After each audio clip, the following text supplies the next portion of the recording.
Without a doubt, one of the most controversial topics of Michael Jackson's life is his relationship with children. The scandals and rumors surrounding allegations made against Jackson are the subject of seemingly endless speculation. As we told you before, Michael Jackson has no editorial control over the content of this program. What you see and hear is intended to be an unbiased presentation that allows you to draw your own conclusions. Some years ago, you yourself were about to embark on a tour, and allegations were made about you and children. What about 1993? What happened? What was Michael Jackson doing? Because they don't know me. They don't know me. All that was false. Complete innocent guy. I would never do that. I would slit my wrist if I would hurt a child. He would never hurt a child. Never. It's not in him. No way. He would never do anything inappropriate with a child. It's the furthest thing from his mind. When those allegations came, 93, I think it was devastated. I mean, talk about going for the jugular. At every opportunity, the media has dissected and manipulated these allegations to reach their own conclusions. I ask all of you to wait and hear the truth before you label or condemn me. I watched Michael after they accused him of that child molestation. But at first he was a little lonely and all, but he never stopped because he knew it wasn't the truth, and he never stopped loving children. No, that's what I admire about him. He keeps going. He's not going to give up. And he's going to still give to all of us. I just know it. And Bashirs will come and go. You know? Michael will live forever.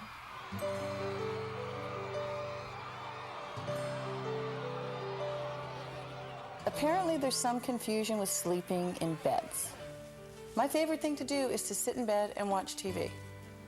If you're coming over, take your shoes off, get on the bed, or watch the TV.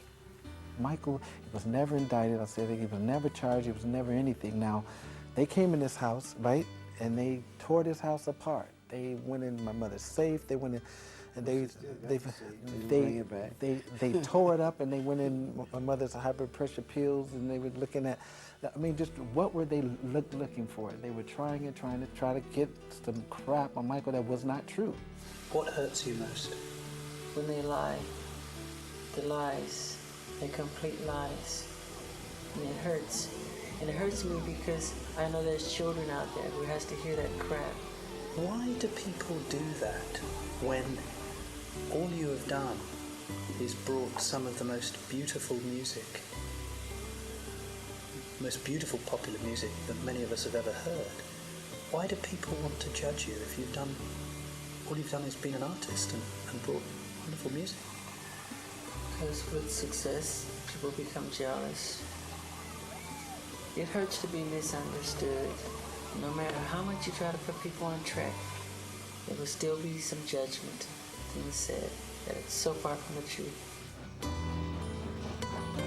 Following the broadcast of Mr. Bashir's special, the speculation about what went on in Jackson's private life was once again headline news, primarily due to the story of Gavin, a young man who had reportedly been dying of cancer.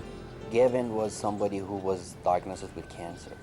Doctors gave him, I think, 3 weeks or 1 month to live. One of his last wishes was to meet Michael, a request fulfilled through Los Angeles businessman Jamie Masada. Then he said to me, under his breath, he said, I want to meet Michael Jackson. At that point, I didn't know Michael Jackson. And I just came out of the room, I started crying. I didn't know what to do. I called Neverland. I said, is any way you can get a chance to call the kid? Then I'll come in next day, and I said, Gavin, he'll have a little smile on his face. I said, Gavin, what's going on? He said, Michael, call me. Gavin and his family formed an immediate bond with Jackson, creating an atmosphere that many believe played a large part in Gavin's recovery. You know, 2.5 years ago, the doctor, they said 2 more weeks he's dead. Now he's alive.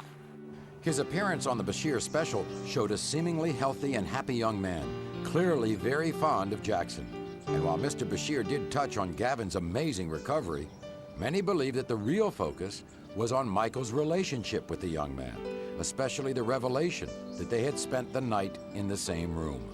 The thing is upset me right now. The reason I'm giving you in the interview, because Gavin called me. He was crying on the phone. He went in gas station. The kids in gas station, they start kidding. Oh, you are the kid doing this with Michael. You slept in Michael.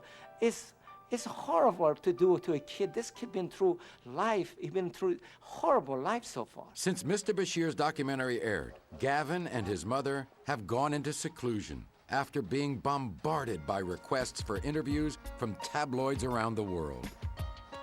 This statement released to the press by Gavin's mother says, "I am appalled at the way in which my son has been exploited by Martin Bashir. The relationship that Michael has with my 3 children is a beautiful, loving, father, sons, and daughter one. To my children and me, Michael is a part of our family. In addition, she is considering action against Mr. Bashir for including Gavin in his special without parental consent." You can only take the lies for so long. And I've reached my limit. And that's why I'm doing this. I'm not here to defend my boss.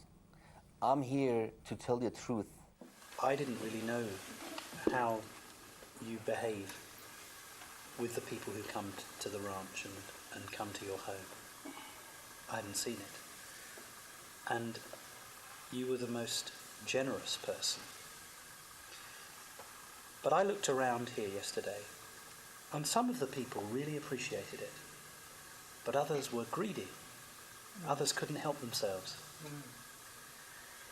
Do you sometimes despair of human nature? Yes. One of the topics repeatedly brought up in Martin Bashir's interviews is the same one that has been the subject of speculation by countless tabloids, talk shows, and comic monologues for over 20 years. Michael Jackson's changing appearance. Having surgery or changes or whatever, cosmetic surgery or anything like that. People have that sort of thing in this country all the time. All the time. People go on a weekly basis to have All things the time. changed. And most celebrities, most movie stars, you know. So why is it such an issue that you do that? But the fact that they said I had, like I'm overly obsessed with it, is not true. That's not, the things they've said that I've done are not true. I haven't had my eyes done. I haven't had my cheekbones done. I haven't had my lips done. I haven't had my chin done. That's a lie.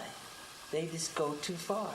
In the final interview 8 months later, Martin Bashir is still doggedly pursuing rumors of Michael's plastic surgery. Fine. You look fine. I'm the one that looks stinky. That's a nice. But you don't look An area of his life Bashir said he felt Michael had been less than honest about. You know, you physically changed, haven't you? The photographs of you, if I look at them No, it's called adolescence. It's called growing and changing. Yeah, but even the shape of your face has No, changed. it has not. I've had no plastic surgery on my face, just my nose. It helped me breathe better so I can hit higher notes and have clear. The press is like to add on all this stuff. Nothing's put under my eyes, cheekbones, chins, lips, nothing. They made it all up. Do you think that people do go too far with plastic surgery, generally? Do you think Well, it's up to become... them.